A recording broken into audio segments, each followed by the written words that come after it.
Buenos días, Pablo. Buenos días a la audiencia. En el marco de las entrevistas con valor y dentro del ciclo de entrevistas a investigadores e investigadoras en metabolopatías que organiza la ECOM, y bueno, en realidad se llama ECOM y Sociedad, y por encargo además de mi querido amigo y querido amigo tuyo también, Koldo Aldamiz, pues tengo el placer y también el honor de entrevistar aquí a una figura excepcional de las enfermedades metabólicas españolas, que es el profesor, el doctor Pablo Sanjurjo. A ver, yo creo que no necesita mucha presentación para los socios de AECOM, pero en todo caso voy a hacer un pequeño, pues recordar que Pablo Sanjurjo es doctor. Y hay que acordarse que a la edad que tienen muchos clínicos no se hacían doctores en el pasado. Es doctor en medicina, es especialista en pediatría, ha desarrollado su vida profesional como especialista en pediatría metabólica en el Hospital de Cruces, en Bilbao, desde el periodo de su formación hasta su jubilación. Allí ha sido clínico, jefe clínico de la sección de metabolismo de este servicio. Y hay que acordarse que durante su periodo como jefe clínico, Cruces se convirtió en unidad de referencia, centro de referencia para enfermedades metabólicas. Por supuesto, es catedrático, catedrático de pediatría, digamos, mérito de la Universidad del País Vasco. Y, en fin, Pablo tiene una edad, lo mismo que yo. Y gente de esta edad que ha sido catedrático de la Universidad Española muchas veces ha hecho una actividad docente muy buena o ha hecho una actividad asistencial muy buena, pero no ha publicado gran cosa. Sin embargo, en el caso de Pablo, pues tiene más de 150 publicaciones científicas. Y además, pues es un tipo con fuerza, es decir, que ha participado en proyectos de investigación, pues al menos en una veintena que yo le conozca, ¿no? Un punto que quiero destacar, porque creo que es un punto muy importante, es que fue premio Reina Sofía 2002 de investigación en el campo de las enfermedades metabólicas.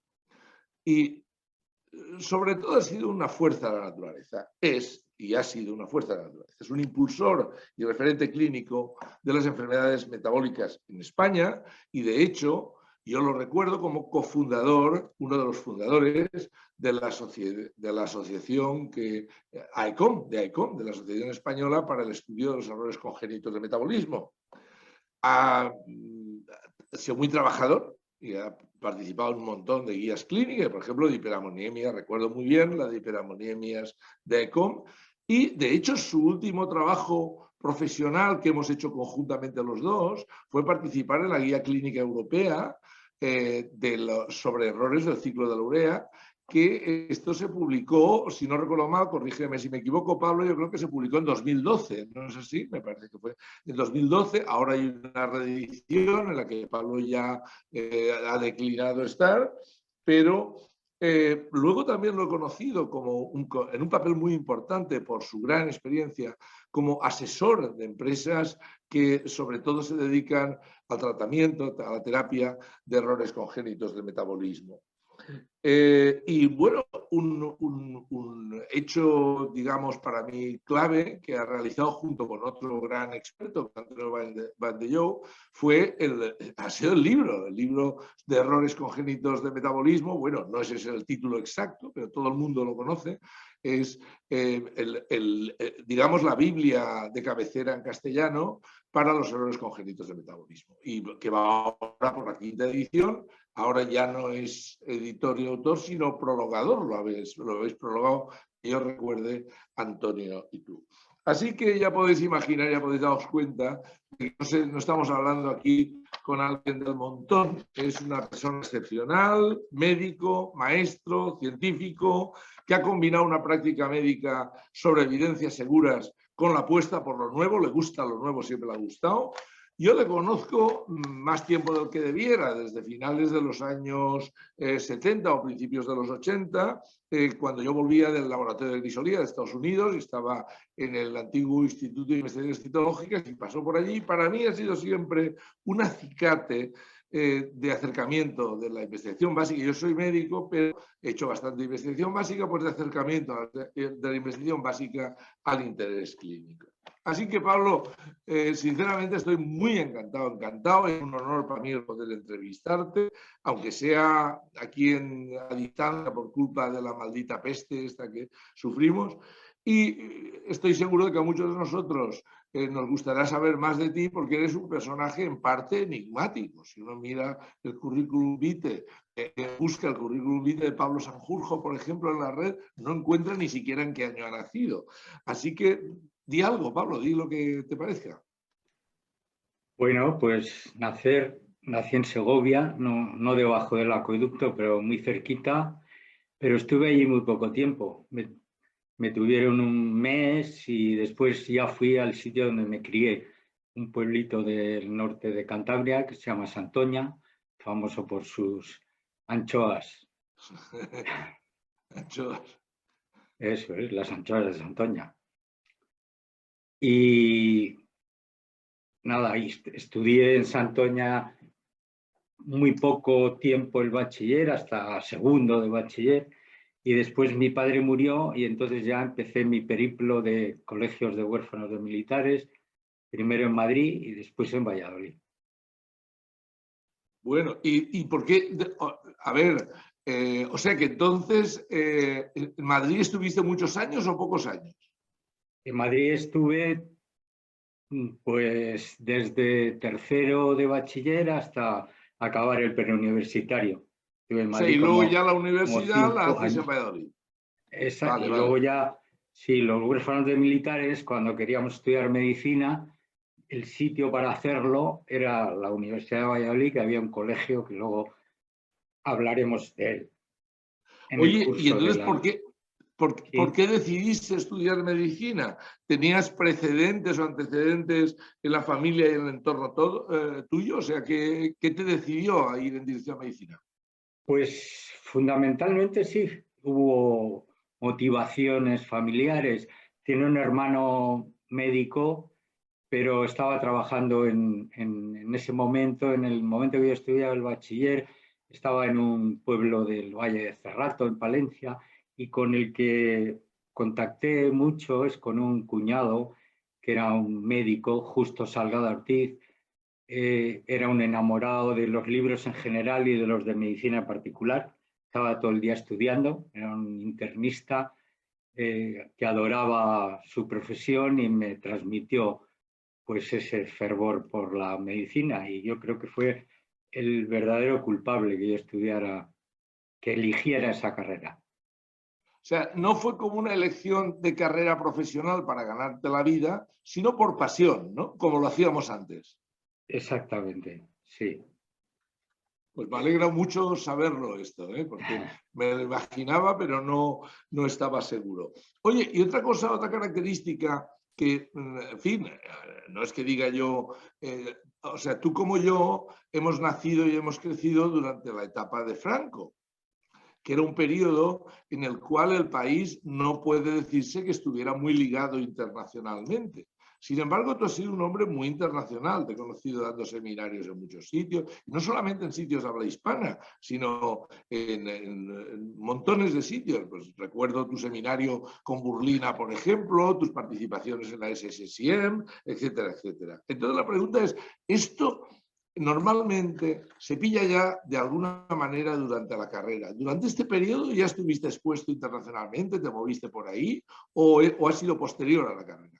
Nada, ha sido posterior, y fuera lo que he hecho es aprender fundamentalmente. Y durante la carrera no me desligué del suelo patrio en ningún momento, y quizá eso fue uno de los motivos que surgiera mi bestia negra, que es el haber aprendido muy poco inglés o casi nada, y cosa que tú conoces muy bien en las reuniones, que Pues no, es que no estoy de me has tenido acuerdo, que echar una porque mano muchas veces. en la guía clínica no te cortabas un pelo, ¿eh? O sea que ahí estabas dándolo todo, ¿eh? O sea que no estoy de acuerdo, ¿eh? Bueno, pero vamos, muy poquito. No llegaba en las reuniones, es importante matizar.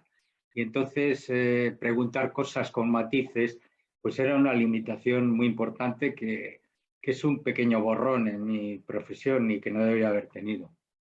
Pero que es un hándicap que tenemos la mayoría de los hispanohablantes que no nos hemos pasado la vida por ahí fuera. Esto es, en fin, qué remedio, nos pasa a la mayoría. Oye, ¿y alguna anécdota de la carrera que quieras recordar? Pues sí, vamos a recordar alguna cosa muy concreta. Por ejemplo, en pediatría, que ha sido mi tirón de especialidad, pues tuve la suerte que vino de Salamanca, es justo cuando nos tocaba dar la asignatura de pediatría, el profesor Sánchez Villares, don Ernesto para sus allegados, y que era un hombre con una cultura extraordinaria, era un hombre del Renacimiento, con un tirón profesional tremendo, que hizo que mucha gente de mi promoción estudiara pediatría, tanto chicos como chicas. Y eso es una de las cosas que me influyeron en que después me decantara por la pediatría.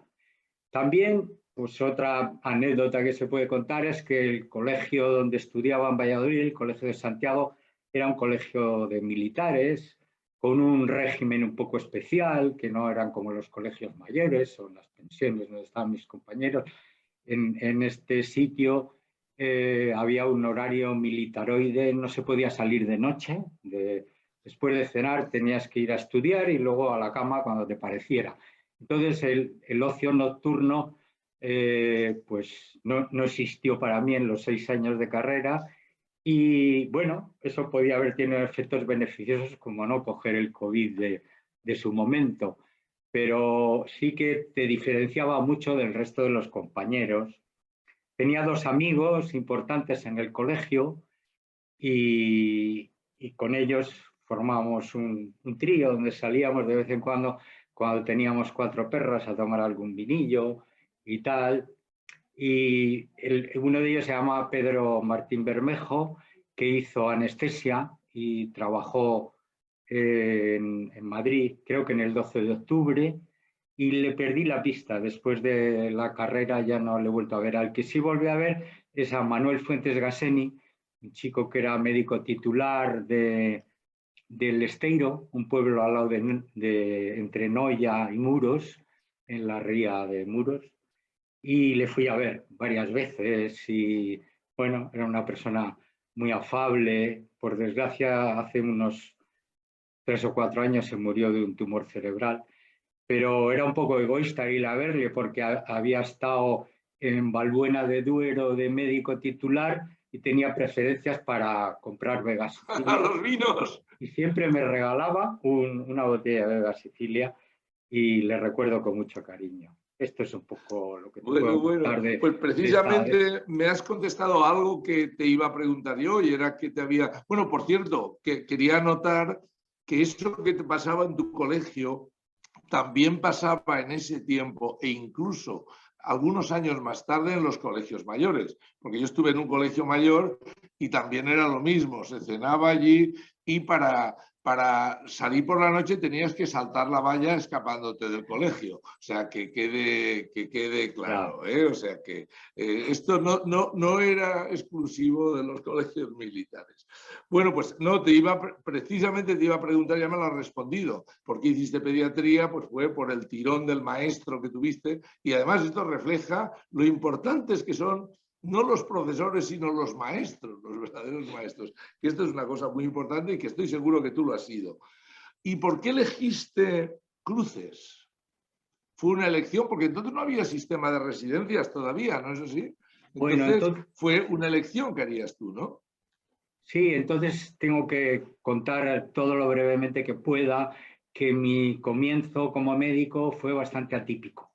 No sé por qué me dio de olvidarme del profesor Sánchez Villares, de la especialidad, y me puse a ejercer de médico de pueblo y estuve 3 años de médico de pueblo en 2 pueblos diferentes de la provincia de Vizcaya. En un pueblo se llama La Arboleda y en otro Lekeitio, que es bastante más conocido, de la costa. Y ahí estuve 3 años. Y además no había hecho la mili y después de estar 3 años en colegios en colegios, perdón, en pueblos de Vizcaya de médico titular, pues tuve que ir a hacer la mili. Y entonces pues estuve 3 meses en el campamento en Vitoria y luego, como era hijo de militar, pues me dejaron elegir el destino posterior al campamento. Entonces me fui a un sitio muy cercano a Bilbao, a Basauri, el cuartel de artillería número 1 de Basauri, y allí estaba haciendo el resto de la mili.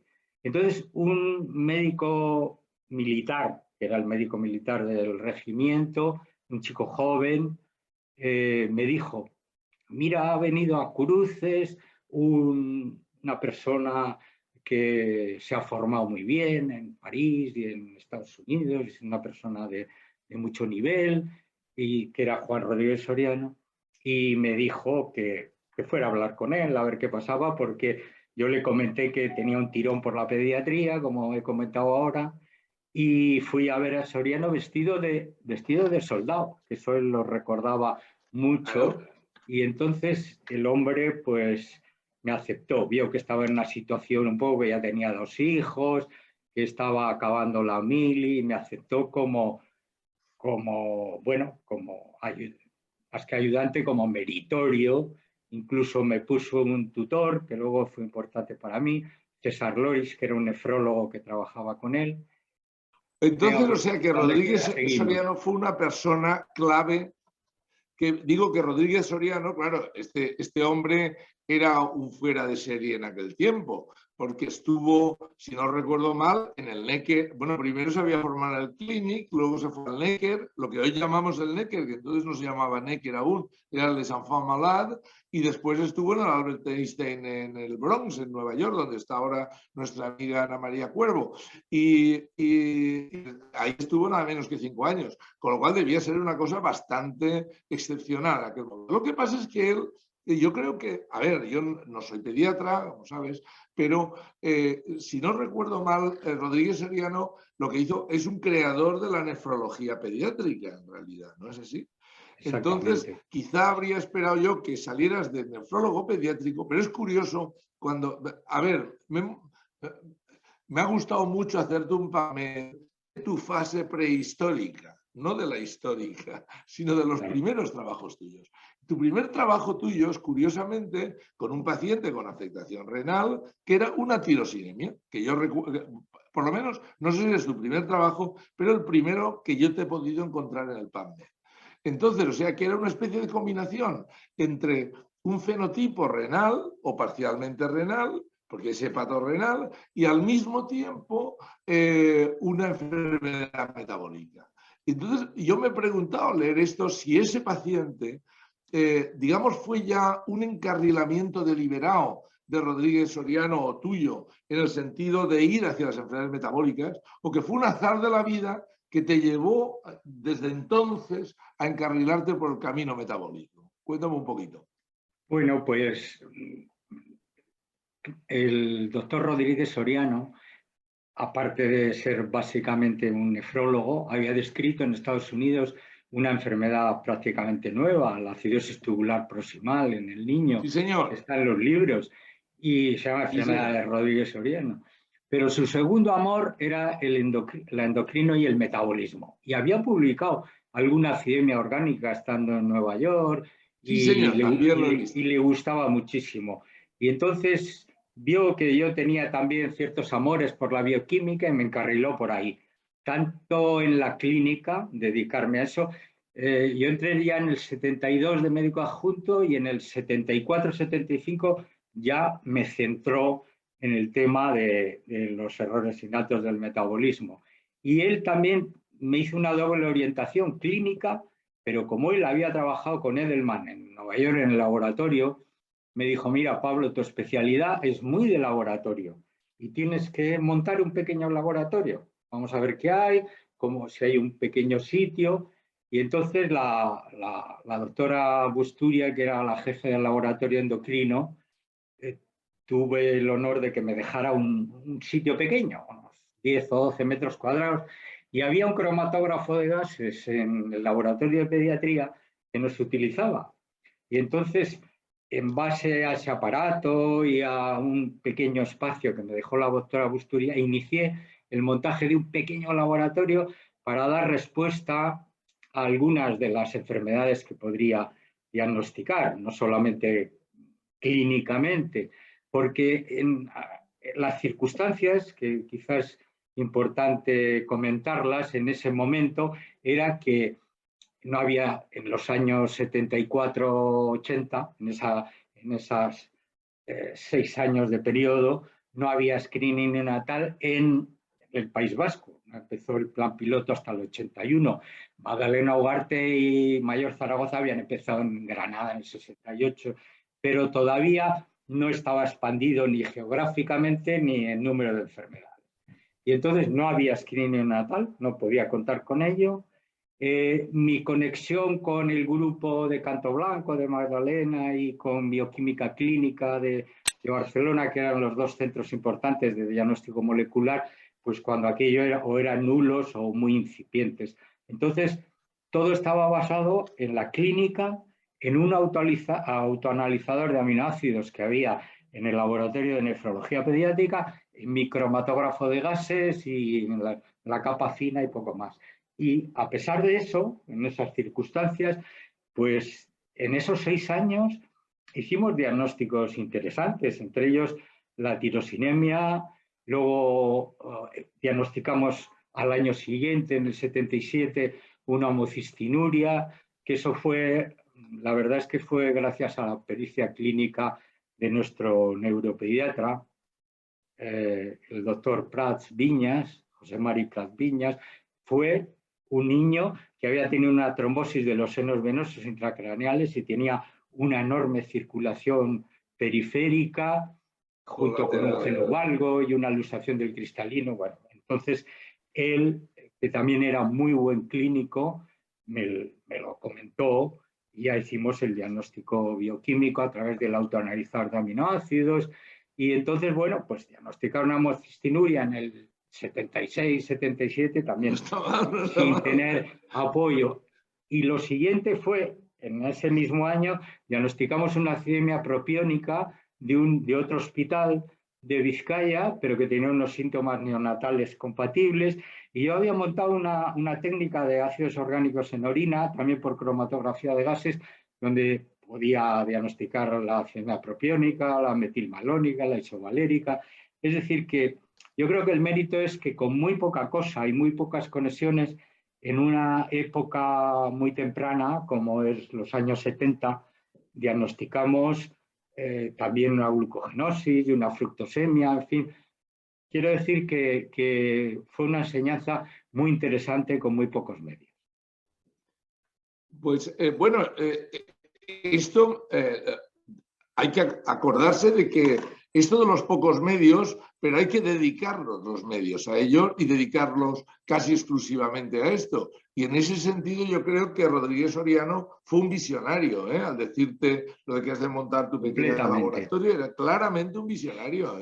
Necesitamos 2 docenas, por lo menos, o 2 centenares de Rodríguez Sorianos o de gente como tú para tirar para adelante al país. Oye, y una de las cosas, tú eres conmigo, ¿te acuerdas que por pura, por puro olfato clínico tuyo, detectamos un primer caso español de, ¿te acuerdas?, de intolerancia a las proteínas con lisinuria? Y creo que no es el único primer caso que has encontrado, sino que en España, primeros casos españoles de enfermedades que no se habían descrito, hay varios, digamos, que has hecho tú, que han sido diagnósticos tuyos en los que has participado centralmente. Yo creo que el caso de la lisinuria es una historia muy bonita porque eso llevó a la identificación del gen de la cistinuria en humanos. Estuviste en el trabajo ¿no? Etcétera. Entonces la pregunta mía es la importancia de los primeros casos, aun cuando se publiquen, por ejemplo, en prensa local. Comenta un poquito sobre esto, ya que tienes mucha experiencia sobre esto. Sí, pues exactamente. El tener los primeros casos pues induce a hacer estudios genéticos, a darse cuenta de la frecuencia poblacional en cada zona, porque en el País Vasco enseguida nos dimos cuenta que la tirosinemia aguda hereditaria y las enfermedades del ciclo de la urea, específicamente la ornitintrascarbamilasa, tenían una frecuencia 3 o 4 veces superior que en el resto no solo del Estado, sino del mundo, porque nosotros teníamos una referencia de 2 millones de habitantes, solo en el País Vasco, y el número de casos de OTC y el número de casos de tirosinemia aguda era muy superior a la media, ¿no? Y eso también era interesante cara al screening neonatal y a tener en cuenta los diagnósticos clínicos. Muy bien, pues precisamente ahora que menciona los errores del ciclo de la urea, tú en fin, eres un súper experto en errores del ciclo de urea, bien reconocido, por ejemplo, por tu participación en la Guía Clínica Europea, en las guías clínicas de AECOM, en el capítulo del libro que escribía sobre errores del ciclo de urea en cada una de las 4 ediciones anteriores, y en fin, en general, también en la asesoría, recuerdo yo, de compañías que vendían medicamentos o fabricaban medicamentos para este tipo de enfermedades. ¿Me puedes dar alguna pincelada? ¿Han sido los pacientes los que te han llevado ahí? ¿Han sido los intereses tuyos personales? ¿O cuál ha sido la historia? Pues precisamente lo que hemos comentado antes, ¿no? El aumento de la frecuencia en el sitio donde estás trabajando te hace lograr experiencia clínica en muy poco tiempo y te hace, de alguna manera, ser un pequeño superexperto dentro de la clínica y el tratamiento con estos pacientes. Y la colaboración contigo, que hiciste en los estudios genéticos y moleculares, pues aumentó todavía más el interés por el ciclo de la urea, luego escribir los protocolos de diagnóstico y de seguimiento con Guillem Pintos, pues todo eso hizo que poco a poco pues acabara siendo dentro del metabolismo un experto mayor en estas enfermedades. Es la experiencia clínica lo que me llevó a ello. De todas maneras, para identificar primeros casos, yo creo que es evidente, primero hay que saber de ellos, saber que existen, pero la segunda, luego tener, pienso, no sé, ¿qué componentes? Pues tienes unos componentes que son, digamos, como culturales médicos y otros componentes que son tecnológicos. ¿Podrías sopesar el valor de unos y de otros en este sentido? Pues yo creo que piensas que los dos para el pesan diagnóstico igual o cómo? tienen mucho peso los dos, ¿no? Y yo creo que una gran ayuda, la pena es que no pueda abarcar todas las enfermedades, pero la gran ayuda es el screening natal expandido. Cuando se empezó a usar la espectrometría de masas, la ayuda para el clínico, eso ha sido tremendo, porque el diagnóstico puramente clínico es difícil. El debut neonatal es casi de 1/3 de las enfermedades y al principio el recién nacido tiene una sintomatología muy inespecífica que se confunde con casi todas las patologías comunes del recién nacido, que son la hemorragia intraventricular, la insuficiencia cardíaca, y entonces yo creo que al final es muy mandatorio la metodología. La metodología es clave para estas enfermedades, a mi juicio. ¿Y el cribado? ¿El cribado cómo lo ves en España? Porque eso es. Bueno, empezando, en el cribado ya sabes por que el hay cribado. comunidades autónomas como la valenciana que se dedican a decir, los responsables de salud pública, que los gallegos sean pueblos porque hacen demasiado screening, que para mí es algo poco comprensible que digan esto. Entonces, ¿tú cómo lo ves? Yo estoy completamente de acuerdo. El screening tiene que ser un screening expandido, por supuesto intentar que cumpla los criterios de Wilson y Junger, que luego publicó la OMS, ¿no? Pues que la enfermedad tiene que tener un cierto carácter de generar patología importante, sobre todo mental. Pero estos criterios iniciales eran un poquito restrictivos porque también eran economicistas, ¿no? Que la enfermedad... Claro, claro. Pues yo creo que eso se tiene que ir muriendo los criterios economicistas, porque, por ejemplo, la fibrosis quística de páncreas, la fibrosis quística, aunque no se cura, pero mejora mucho su diagnóstico precoz. Entonces yo creo que la administración debería de poner muy pocas trabas al screening neonatal expandido, porque es un arma impresionante. La mayor parte de las enfermedades, además, requieren no solo diagnóstico, sino diagnóstico precoz para poder iniciar un tratamiento adecuado antes que la enfermedad genere clínica. Entonces, el screening para mí es absolutamente básico. Muy bien. Oye, Pablo, una parte importante, seguramente determinado porque tenías un cromatógrafo de gases, es tu dedicación en particular a lípidos y ácidos grasos, que esto ha sido, digamos, un componente, probablemente no sé el tema de tu tesis doctoral, pero me extrañaría que tu tesis fuera sobre eso, ¿o no? Sí. Cuéntame. Sí, bueno, es que mi tesis doctoral fue en el 81 y Sí. todavía, bueno, no tenía mucho dominio y, bueno, me centré más en la capa fina, viendo cómo cambiaba la esterificación del colesterol a lo largo de la alimentación parenteral, pero sí que O sea, que eran también... lípidos también. ¿Eran también Sí que lípidos también o sustancias lipoídeas? hacía estudios ya de ácidos grasos, o sea, había hecho... la verdad es que al tener un cromatógrafo de gases, pues era una de las posibilidades era estudiar los ésteres metílicos de los ácidos grasos.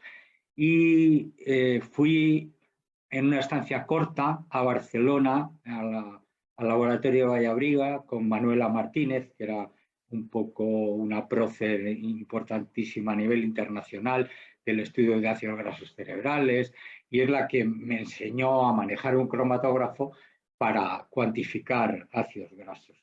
Y gracias a ello, pues pude hacer diferentes líneas de investigación centradas en los ésteres metílicos de los ácidos grasos y, bueno, hice pues varias líneas de investigación. Unas se referían al recién nacido con distintos tipos de alimentación, materna o artificial. Unas las empleé también para, aprovechando que tenía distintas enfermedades metabólicas, ver cómo la dieta en el ciclo de la urea o en la fenilcetonuria pues modificaba el espectro de ácidos grasos en el plasma. También trabajé con Adolfo Valls, que en paz descanse, un jefe clínico de neonatología, un investigador importante en el surfactante pulmonar, determinando la relación lecitina-esfingomielina y el contenido en palmítico de la lecitina, que daba el máximo poder tensioactivo en el surfactante pulmonar, en el recién nacido, en la membrana hialina. Y también en el embarazo trabajé con el profesor Roberto Matorras, el ginecólogo, en cómo evolucionaban los ácidos grasos durante la gestación, en cómo se modificaban según la ingesta de pescado azul. Eso generó también bastantes publicaciones. No solo esto, sino que en tu premio, el premio de Reina Sofía del año 2002 a la investigación en prevención de deficiencias, cierto premio que ahora se dedica a cosas sociales, desgraciadamente, ya no parece que las metabolopatías estén en el punto de mira del premio en absoluto, pues creo que tus contribuciones a los ácidos grasos, al conocimiento lipídico y tal, fueron una parte importante del premio. ¿O estoy equivocado? Me parece que sí, no estás nada equivocado. El premio Reina Sofía era fundamentalmente para dos clases de motivos. Uno, el haber hecho un hallazgo muy relevante en genética, por ejemplo, en genética de la sordera neonatal o en otros tipos de estudios genéticos. Es decir, un hallazgo importante, único, o bien haber tenido un historial de 20 años o de más en el tema de la prevención de enfermedades. Entonces, claro, yo pude aducir estudios que había hecho en la prevención de la aterogénesis con los ácidos grasos y también hice un score pronóstico puntuando los distintos factores de riesgo. Hice un pronóstico de enfermedad cardiovascular del niño cara a la detección de la prevención del infarto en la época adulta, y ese score que se validó matemáticamente, pues yo creo que lo ha utilizado mucha gente, incluso en estudios que han hecho en Chile, Y bueno, eso junto con todo lo que hemos comentado de mis trabajos y diagnósticos muy preliminares de distintas enfermedades metabólicas, pues yo creo que fue el conjunto el que, por lo que me dieron el premio, no por ningún hallazgo relevante concreto. Pero Pablo, bueno, es por una dedicación debida a un tema con consistencia y con, digamos, con enjundia detrás, ¿no? Hablemos, no sé si seguro estamos pasándonos de tiempo, pero de la ECOM. ¿Cómo se os Sí, yo ocurre creo que crear hay la que ir ECOM? acortando ya, sí. Dime, de ICOM. ¿Cómo se Sí, bueno, os yo ocurre creo, crear la ECOM? pues verás, hay una secuencia muy interesante en el tiempo que todo ocurre de una manera seguida y voy a tratar de sintetizarlo porque evidentemente ya llevamos un tiempo. En el año 94, una persona que llevaba, digamos, la dirección médica de Milupa me propuso hacer un congreso en el Paular y que organizaron congreso. Entonces yo elegí un tema que consideré muy interesante en ese momento, que era incrementar la conexión entre los clínicos y los bioquímicos. Había muy buena conexión en algunos sitios, por ejemplo en Madrid, ¿no? Y en Barcelona también, pero en el resto del estado había que mejorarla mucho. El que alguien que se dedicara total o parcialmente a las enfermedades metabólicas tuviera muy buena conexión con los centros de diagnóstico molecular. Y elegí eso como base digamos, de la reunión y mi ponencia fue mejorar la conexión de los clínicos con los bioquímicos. Bien, esa reunión fue muy importante porque inmediatamente después de esa reunión, las tres personas que llevaban, digamos, la mayor parte de los productos dietéticos metabólicos, que cuando aquello era HS, que luego se hizo Nutricia, era Mick Johnson y la propia Milupa, que organizó la reunión, se entrevistaron conmigo en Madrid, en un hotel, para aportar una cantidad de dinero y organizar un grupo de trabajo que se convirtió enseguida en lo que fue FETEIN, una fundación para el tratamiento de errores innatos del metabolismo. Esa fundación se hizo en un notario en Barcelona. La doctora Antonia Rives trabajó muchísimo, hizo toda la burocracia, buscó el notario y entonces junto con Guillem Pintos, que hizo el secretario, Antonio Valdellou, Begoña Merinero, que vino del grupo de Magdalena Ugarte, y yo mismo, que bueno, era un poco el presidente de la fundación, pues se hizo FETEIN. Y FETEIN se hizo ya en el año 96, 97, digamos, con la visión de hacer una asociación ya enseguida y de iniciar los protocolos de diagnóstico y tratamiento. Y de hecho tuvimos 2 o 3 reuniones, se iniciaron los primeros protocolos del diagnóstico del ciclo de la urea, de acemias orgánicas, de fenilcetonuria, protocolos para toda España de diagnóstico y tratamiento. Y enseguida se comenzaron los primeros, las primeras reuniones, que la primera fue en Zaragoza en el año En el 98, 99, creo, ¿no? 99, sí, pero todo fue muy seguido. La FETEIN, AECOM, y AECOM no se constituyó del todo hasta una reunión que hubo en Santiago, como esta última que ha habido, que fue Guillem Pintos el primer presidente. Pero vamos, yo creo que a mi juicio, fue este rosario de cosas el que propició el que exista hoy AECOM. Otra gran obra tuya, el libro. ¿Cómo Sí, se te ocurrió? Porque el libro es un trabajo pero un montón de trabajo, ¿eh? Entonces, sí, ¿cómo? pero Yo creo es un, que es ahí un montón de fuisteis trabajo de Antonio y mucha tú, gente. ¿no? Sí, bueno, pues el libro, también intentando resumir mucho, con Antonio Valdellou había coincidido ya en algunas reuniones de pediatría, pero fue en una reunión justo después del Paular, que hubo también de screening en Talavera de la Reina, curiosamente, en el 95, donde decidimos ir juntos, en el mismo coche, ir y volver, y allí pues ya conectamos más. Creo que había sido en York, una reunión de la SSIM, donde Antonio también me dijo, mira, has escrito una pequeña monografía para los pediatras para aumentar la sospecha diagnóstica, pero creo que merece la pena hacer un libro de más entidad. Y entonces yo le dije, bueno, pero yo solo, si me ayudas.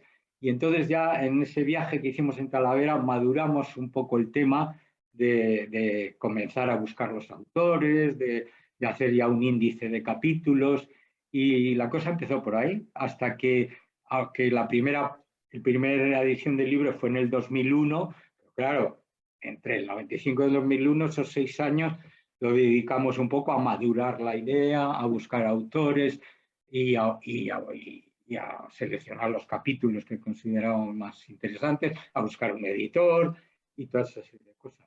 Y a escribirlo, porque claro, este libro, aunque nació en 2001, tardó 2 o 3 años en escribirse, como es natural, porque hubo una participación de autores extranjeros que yo creo que también le dio un valor al libro, ¿no? Y así fue como nació el tema. Retrospectivamente, ¿tú crees que ha valido la pena el esfuerzo y le ves un valor? Cuéntanos un poco sobre los valores que le ves, porque ya sabes que ahora hay un sector que mantiene que todo en inglés y que luego con el Google Translator traduce usted lo que le da la gana. Yo creo que tiene valor. Y yo discrepo completamente de ese punto de vista, pero no sé si tú discrepas también o no, porque el que más esfuerzo ha puesto ha sido tú. Sí, tiene el valor primero del propio idioma, que lo hablan muchos millones de personas. Y es verdad que la mayor parte de la gente que se dedica a este tema conoce el inglés, se puede tener acceso, pero no todos, empezando por mí mismo. Y entonces tener un libro en tu idioma para mí es muy interesante y tiene un valor. El hecho de que haya autores latinoamericanos, europeos, bastantes además, no uno o dos, y pues le da también valor la participación extranjera en el libro de gente que no es su idioma. También tiene el valor de continuidad. Es un libro que lleva ya más de 20 años de presencia en las bibliotecas. Esa labor yo creo que es muy importante. Creo que es una labor no solo de Valdeyo y mía, sino una labor de casi toda la gente que se dedica en el terreno de la bioquímica, de la genética, de la clínica, a estas enfermedades metabólicas, que también eso de alguna manera aúna a la gente, no solo a ECOM, ¿no? Sino el tener un libro de texto que sea básico, aunque luego todo esté en inglés en las publicaciones. Y creo que todo eso, todos esos valores merecen que el libro continúe. Y de hecho, nosotros nos hemos preocupado antes de jubilarnos de buscar unos coeditores que han demostrado nuestra sagacidad y que han hecho las cosas extraordinariamente bien. Hay una anécdota muy bonita que dice que yo enseñé a mis alumnos a volar, pero luego no pude seguir su vuelo. Pues eso puede habernos pasado un poco a los que ya somos mayores. Que los discípulos de uno sean mejores que uno mismo, por supuesto. Claro. Oye, Pablo, claro, tú con la cantidad de horas que le has dedicado a esto, la visión, digamos, multifaceta que has tenido del campo, yo creo que puedes emitir juicios bien fundados sobre cuál es la situación actual, una perspectiva sobre los errores congénitos del metabolismo, en general enfermedades raras genéticas en España. Es decir, puedes hacer un juicio, porque, por ejemplo, a veces se habla de los beneficios del sistema autonómico, pero también de las dificultades que genera el sistema, a la vez, al mismo tiempo, de las dificultades que genera el sistema autonómico, en fin. Yo no creo, no me parece que la situación sea mala en absoluto, pero seguramente es manifiestamente mejorable. Entonces, danos alguna pincelada sobre esto, por favor. Sí, yo creo que la pelea con la administración es mantener los dos logros para mí principales, que son el screening neonatal expandido y las unidades de referencia.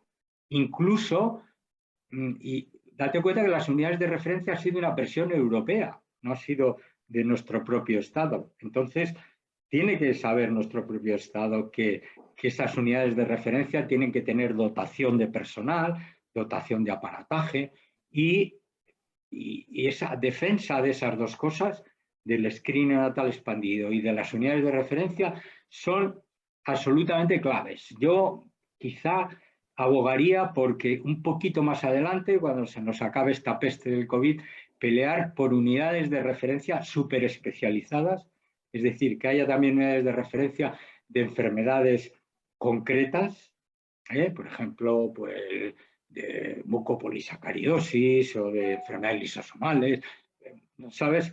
Ciertas unidades de referencia únicas, estatales, y yo creo que eso también puede ser una pelea interesante, ¿no? Pero lo clave es defender esas dos cosas que he comentado.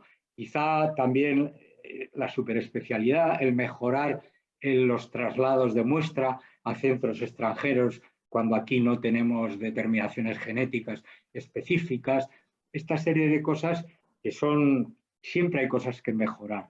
Y yo creo que es útil centrarse en este tipo de cosas. Hay un punto, quizá por el tipo de actividad que yo me he dedicado, que es la conexión con la investigación básica. Si puedes dar alguna pincelada ahí, tampoco... Por ejemplo, los institutos de investigación sanitaria han surgido con esa finalidad, pero claro, cuando los miras, unos van bien, otros van regular y otros van muy mal, sinceramente. Entonces, la pregunta es, ¿ves alguna manera de articular mejor esta conexión con la investigación básica para que entre las dos podamos progresar más a prisa? Sí, no veo bien la manera, veo más la necesidad. Pero bueno, eso también la veo yo. O sea claro, la manera ya es algo complicado, pero se puede hacer. Había que propiciar las reuniones de los jefes de ICOM con la gente que tiene el dinero y que reparte el dinero en el Estado, ¿no? A nosotros el Real Patronato, cuando empezábamos este tema de la FETEIM, nos propició una reunión en el Ministerio de Madrid con Román Beccaria. Y el hombre le vimos que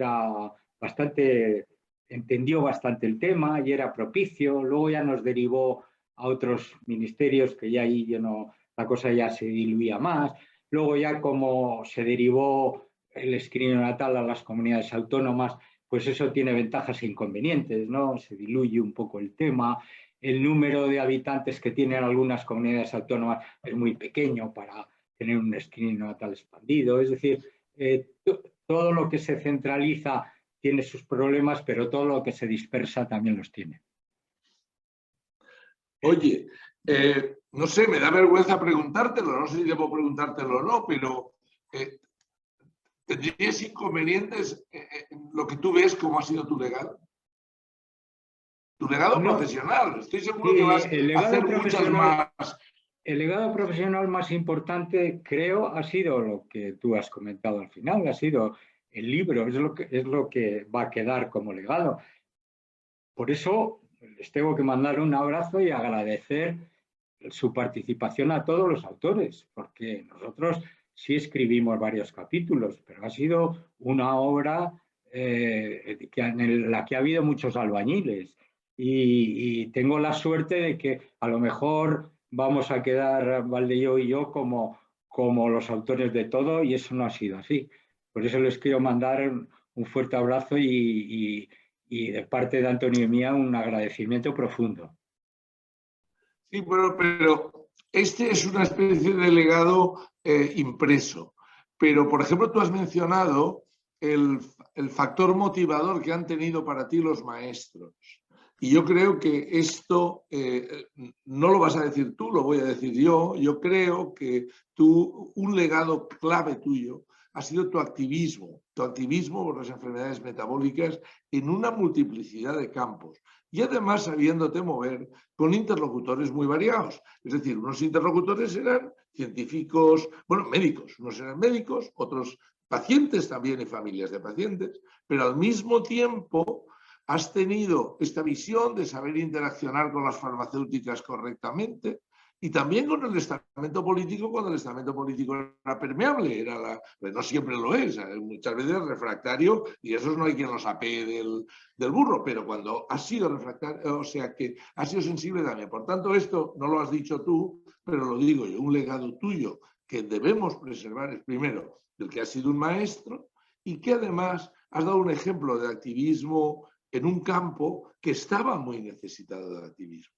sinceramente. Y por tanto yo estos dos legados, antes de despedirme quiero preguntarte, porque yo ahora te veo una vertiente de las geórgicas de Virgilio, es decir, dedicado a plantar naranjos y aguacates y cosas así. Entonces, digamos, tus hobbies, tus pasiones antes de despedirnos.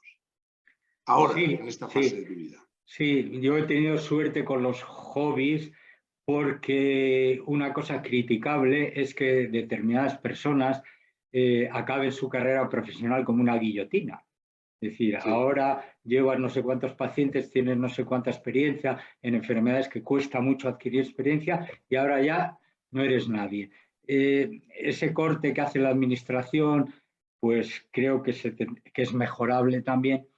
Y Muy mejorable. a mí me han ayudado psicoafectivamente mucho mis aficiones a la verdura y a la fruta, a tener árboles Bueno, frutales, a la huerta, ya no busco fósiles, que eran otra de mis gustos, de mis hobbies, porque se requiere más potencia física, pero el campo ahora es muy motivador para mí, tanto en el sur donde voy en invierno, como aquí en el norte, pues tengo frutales, tengo huerta y estoy entretenido, que es lo que hay que estar entretenido, para no comerse bueno, el coco. Pablo, esto ha sido un placer. Yo creo que todos nuestra audiencia va a entender que esto ha sido o sea, va a participar del placer que he tenido yo en hacerte esta entrevista. Estoy seguro de que Icon Sociedad va a recordarnos porque nos hemos extendido, hemos hablado con digamos, con tranquilidad, que es como hay que hablar cuando uno está jubilado, ¿verdad? Y en consecuencia no puedo nada más que celebrar el que la hayamos tenido y darte muchísimas gracias por haber aceptado participar en esto. Y si quieres hacer algún comentario final, pues es el momento de hacerlo porque nos despedimos ya de la audiencia. Nada, mandar un abrazo a todo el que vea este vídeo y a ti por haber hecho una entrevista tan elegante y tan bonita.